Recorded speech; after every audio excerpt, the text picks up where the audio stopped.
যারা ভাবছিলেন ব্রাজিলের দিন শেষ, সাম্বা ড্যান্স এবার বন্ধ, তারা একটু এক গ্লাস পানি খেয়ে বসুন, কারণ দলের যখন নাম ব্রাজিল আর খেলাটার নাম ফুটবল। হাইতিকে ৩-০ গোলে উড়িয়ে দিয়ে সেলেসাওরা এখন হুঙ্কার দিচ্ছে এই ব্রাজিলকে রুখবে কে।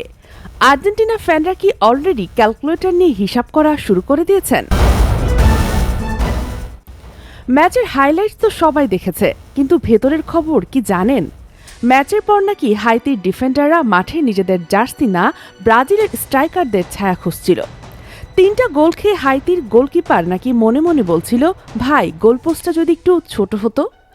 আসলে ব্রাজিলের এই জয়ে শুধু ৩ পয়েন্ট আসেনি, এসেছে শান্তি।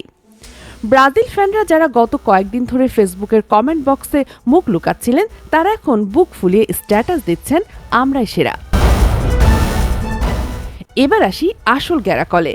এই ৩-০ জয়ের পর ব্রাজিলের নকআউট সমীকরণ কি? হিসাবটা এখন এতটাই সোজা যে প্রাইমারি স্কুলের বাচ্চাও বুঝে যাবে।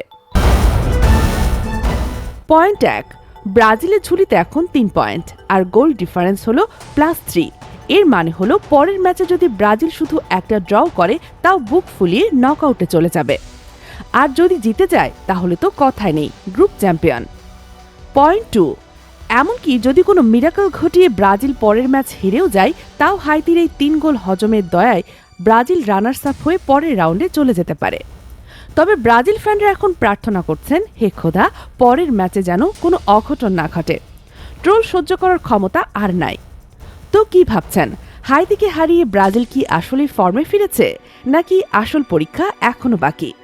আর্জেন্টিনা আর ফ্রান্সের ডিফেন্স ভাঙতে কি পারবে এই সাম্বা ম্যাজিক? আপনার মূল্যবান মতামত জানিয়ে দিন নিচের কমেন্ট বক্সে।